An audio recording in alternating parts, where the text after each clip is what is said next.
Salut à tous. C'est très triste. Vous comprenez? C'est triste. Hein. C'est clair que à cause des problèmes du Gabon, on a un peu négligé l'actualité dans nos pays voisins bantous. Et aujourd'hui, moi, en tant que chrétien et africain bantou, je suis un peu en deuil. En deuil parce que il y a des chrétiens qui se font tuer au Congo. Des Congolais qui croient en Jésus-Christ et qui de manière pacifique réclament le changement dans leur pays, qui se font tuer par Kabila. C'est très grave. Même lorsque au Gabon, on a nos problèmes par rapport aux élections législatives, par rapport à la politique, c'est parce qu'au Gabon, il y a eu des morts. Mais voici un pays qui, depuis presque 15 ans qu'il est au pouvoir, a vécu l'enfer. On parle d'environ 12 millions de morts au nord du Congo et des centaines de milliers de martyrs. Et maintenant, il s'en prend aux gens qui croient en Jésus. Maintenant, dites-moi un peu, de tels individus, qu'est-ce qui va les arriver? Ces gens-là sont très têtus. Très têtus. Très têtus.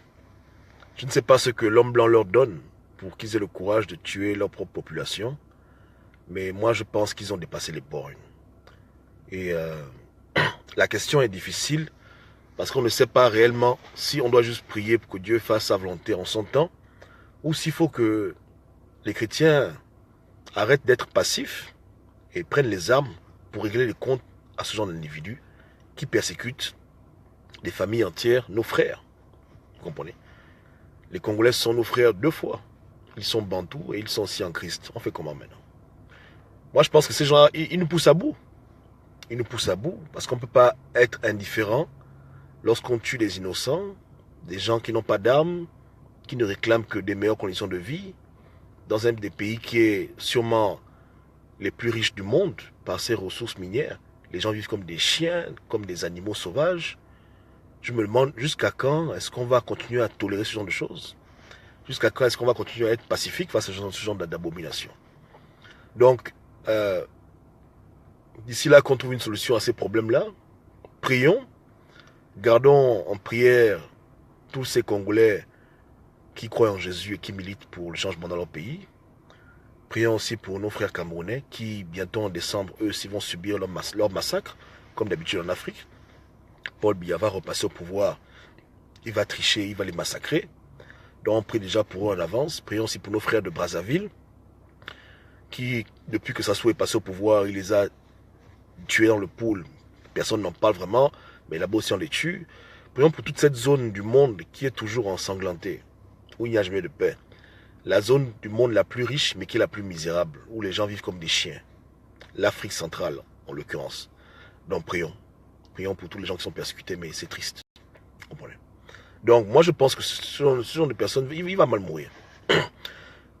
C'est pas mon souhait, hein, mais c'est sûrement la conséquence du mal. Les gens là font trop de mal. Vous comprenez? Voilà, donc que Dieu nous aide. Il faut vraiment qu'on trouve un moyen de pouvoir voir ce qu'on peut faire. C'est difficile, hein, c'est dur, mais qu'est-ce que vous voulez qu'on dise? En Afrique, c'est devenu le quotidien. Les gens, ceux qui nous dirigent, n'ont plus peur de rien. Ils n'ont même plus peur de Dieu.